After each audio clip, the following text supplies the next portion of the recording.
चलिए हम लोग क्या करते हैं, जहाँ तक पढ़ लिए थे उससे आज की क्लास में हम उससे आगे पढ़ाई करेंगे। ठीक, जो बायो के जो 3 क्लास हो गई थी उससे आगे क्या है, जो क्लास है उनसे आगे जो क्लास होती है उसके बारे में जानकारी देखेंगे कि उसके आगे के टॉपिक कौन कौन सी है। ठीक, चलिए तो चलते हैं अपनी सब्जेक्ट की ओर।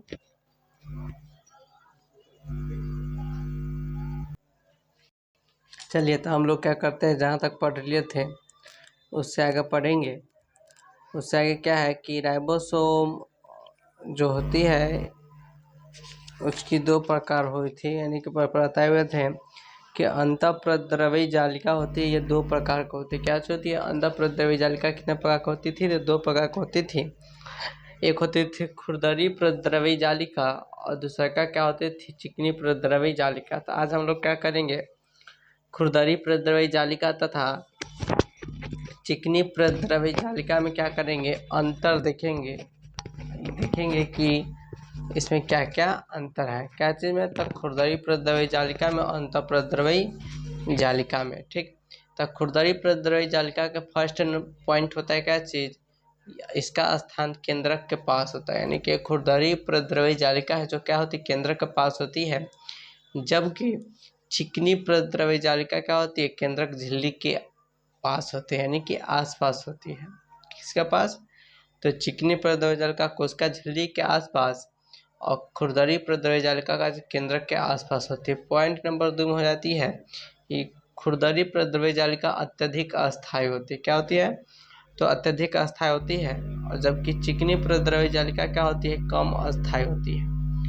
ठीक, 3 नंबर पॉइंट हो जाता है कि अंतःप्रद्रवी यानी कि खुरदरी प्रद्रवी जालिका होती है, इनमें राइबोसोम उपस्थित होता है, और चिकनी प्रद्रवी जालिका में क्या होती है, राइबोसोम उपस्थित नहीं होता है। यानी कि इसमें क्या होती है, राइबोसोम उपस्थित रहता है, इसमें क्या होती है, राइबोसोम उपस्थित नहीं रहता है। ठीक, चौथा पॉइंट है, यह प्रोटीन संश्लेषण में क्या करती है, यह प्रोटीन संश्लेषण में सहायक होती है, और यह प्रोटीन संश्लेषण में क्या होती है, सहायक नहीं होती है। अब बताते हैं कि अंतःप्रद्रवी जालिका की जो कार्य है वो क्या क्या होती है। तो अंतःप्रद्रवी जालिका के कार्य निम्नलिखित होती है। पॉइंट नंबर 1 होती है, यह अंतःकोशिकीय परिवहन का कार्य करती है, कि यानी कि कोशिका के अंदर जो भी कार्य होती है वह सब कौन करती है, अंतःप्रद्रवी जालिका करती है। पॉइंट नंबर 2 है कि कोशिका द्रव्य के अंदर प्रोटीन का परिवहन भी कौन करती है, तो अंतःप्रद्रवी जालिका ही करती है। अब पॉइंट नंबर 3 में हो जाता है कि यह उन कोशिकाओं में अत्यधिक पाया जाता है जिनमें वसा हार्मोन का संश्लेषण होता है। ठीक, यानी कि जिसमें क्या होता है, वसा हार्मोन का संश्लेषण होता है, उसमें क्या होती है, बहुत ज़्यादा पाई जाती है। और चौथा पॉइंट है, मानव यकृत में पाए जाने वाले चिकनी तथा अंतःद्रव्य जालिका में यकृत को विष के प्रभाव को नष्ट कर देती है, करने में मदद करती है। यहाँ तक क्या हो गया था, हम लोग पढ़ लिए थे। ठीक, इससे आगे क्या करेंगे, आज पढ़ने की कोशिश करेंगे, और इससे आगे क्या है इसके बारे में जानकारी प्राप्त करते हैं। तो आज हम क्या पढ़ेंगे, राइबोसोम से पढ़ेंगे। यहाँ तक हम सब पढ़ लिए थे। आज हम लोग क्या करेंगे, तो राइबोसोम से पढ़ेंगे, उसके आगे की जो टॉपिक होती है वो थोड़ा रिवीजन कर दे, ताकि आपको ये मालूम चल सके कि हम लोग कहाँ तक ले पढ़े हुए थे। ठीक, तो आगे चलते क्या चीज़ है, तो राइबोसोम है। राइबोसोम 2 शब्दों से मिलकर बनी होती है। एक का चीज है राइबो, और दूसरा का चीज सोम। राइबो का मतलब क्या होता है, RNA, और प्लस प्रोटीन से मिलकर बनती है, उसे का चीज कहता है राइबो। और सोम का मतलब क्या होता है, कण। जंतु कोशिका में पाई जाती है। ठीक, राइबोसोम किसमें पाई जाती है, जंतु कोशिका में पाई जाती है। इसके बारे में जो महत्वपूर्ण बातें हैं उसके बारे में जानते हैं, राइबोसोम के बारे में क्या क्या महत्वपूर्ण बात होती है। ठीक, तो राइबोसोम की खोज प्लैड नामक वैज्ञानिक ने की तथा इसे प्लैड कण का नाम दिया। ठीक, यानी कि प्लैड नामक वैज्ञानिक ने इसका खोज किया और प्लैड कण का क्या इसको नाम दिया। राइबोसोम के आगे बात करते हैं। पॉइंट नंबर 2 में अगर कहा जाए तो कहता है सर्वप्रथम राइबोसोम की खोज रोबिन्स तथा ब्राउन ने पादप कोशिका में किया था। यानी कि राइबोसोम के बारे में खोजा गया था पहली बार तो कच्ची में खोजा गया था, पादप कोशिका में खोजा गया था। और खोजने वाला वैज्ञानिक कौन था? तो वो रोबिन्सन, वो काजेस था, ब्राउन था। ठीक, अब बात करते हैं कि राइबोसोम की संरचना किस प्रकार होती है, इसके बारे में बात करते हैं। तो राइबोसोम एक दानेदार संरचना है, ठीक, जो अंतर द्रव्य जालिका के ऊपर या अकेले या गुच्छे के रूप में कोशिका में दिखाई बिखरे रहते हैं। ठीक है, यानी कि अंतःपरद्रव्य जालिका जो क्या होती है, अंतःपरद्रव्य जो राइबोसोम होती है अंतःपरद्रव्य जालिका में पाई जाती है। काची में या तो अकेले रहती है, तो गुच्छे के रूप में क्या करती है, दिखाई देती है। कौन? तो राइबोसोम। ठीक, आगे नेक्स्ट पॉइंट है कि कोशिका द्रव्य में जो राइबोसोम गुच्छे में के रूप में पाया जाता है, यानी कि कोशिका के द्रव्य में जो राइबोसोम गुच्छे के रूप में पाया जाता है उसे कहा जाता है पॉलीराइबोसोम कहते हैं।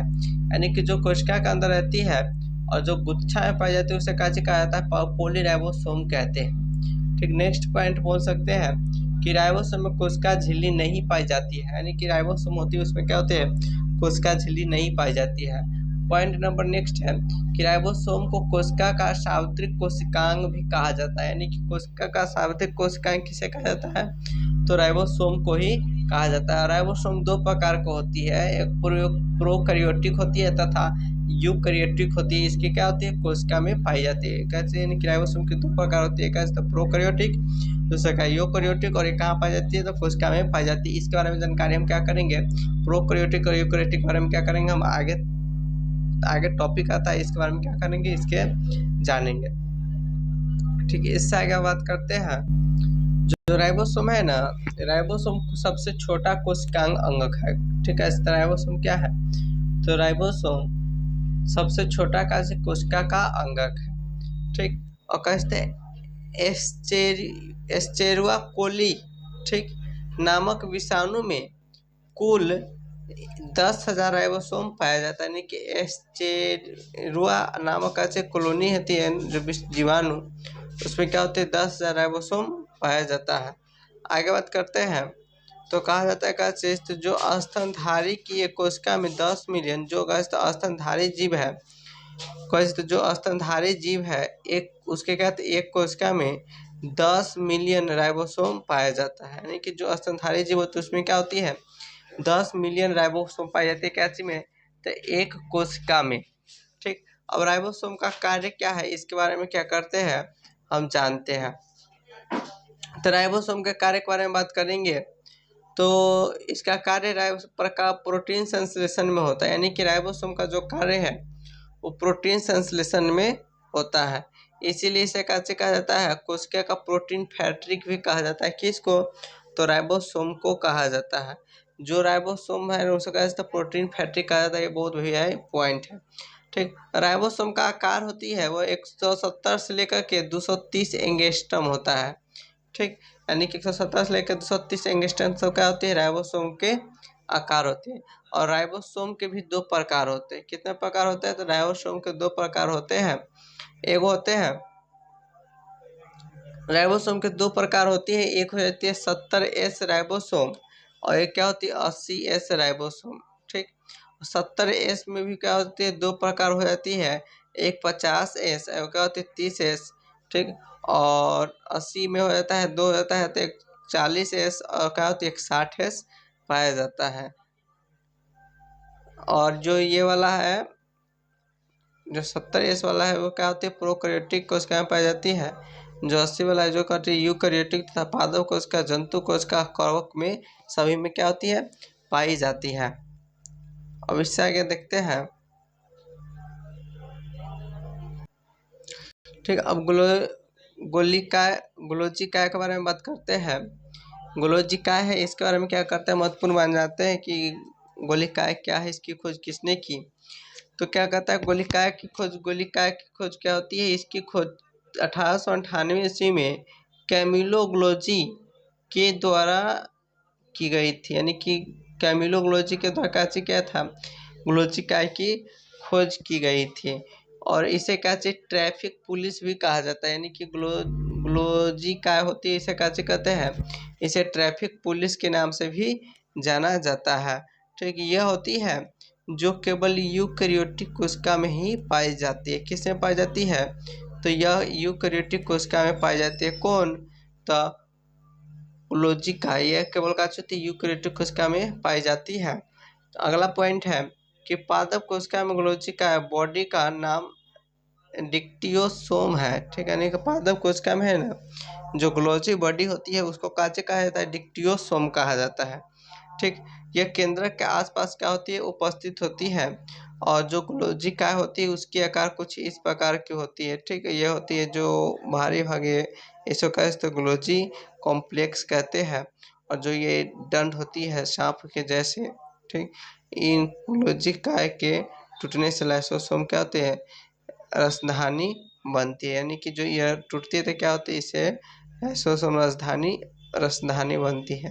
ठीक, अब ग्लोजी काय की क्या चाहिए, कार्य क्या क्या है, तो ग्लोजी काय के निम्नलिखित कार्य है। पहला कार्य, इसमें पहला पॉइंट है कि ग्लोजी काय एक कोशिकांग है जो कोशिका में बिखरे पड़े हुए प्रोटीन तथा लिपिड के अणुओं को बांध कर रखता है। यानी कि जो ग्लोजी काय है का कोशिकांग है जो कोशिका में क्या होती है, प्रोटीन और लिपिड क्या होती है, बिखरी हुई रहती है, उसको क्या करता है, बांध करके रखता है। ठीक, जिस प्रकार बाल रहता है तो क्या होता है, खुला हुआ रहता है, लेकिन उसको बांध करके रखता है तो क्या होता है, एक जुड़ा लगा देता है तो सब बाल एक में बंधा कर रखता है। उसी प्रकार क्या करती है, वही कार्य कौन करती है, ग्लोजी काय करती है।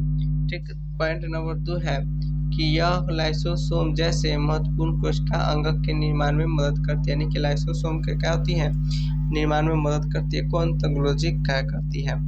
पॉइंट नंबर 3 है कि ग्लोजी काय बॉडी में ERN की सहायता करता है, क्योंकि यह tRNA एक स्थानांतरण RNA है जो प्रोटीन अणुओं को लेकर जाता है। ठीक, यानी क्या करती है, ERN को क्या करती है, यह सहायता करती है। कौन, तो ग्लोजी काय।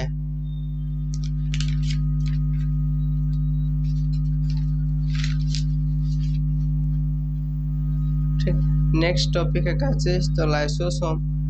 लाइसोसोम का क्या होता है, कुछ इस प्रकार से क्या होती है, फिगर बनी रहती है। किसकी, तो लाइसोसोम का। यह क्या है, जो बीच में भाग हो सका से अपघट्य एंजाइम करते हैं। इसका जो लाइसोसोम का पीएच मान होती है, कितना होती है, तो 4 से 5 पीएच मान होती है। ठीक, यह पिछले भाग को क्या कहता है, लाइसोसोम कहा जाता है। ये क्या है, ये कोशिका है।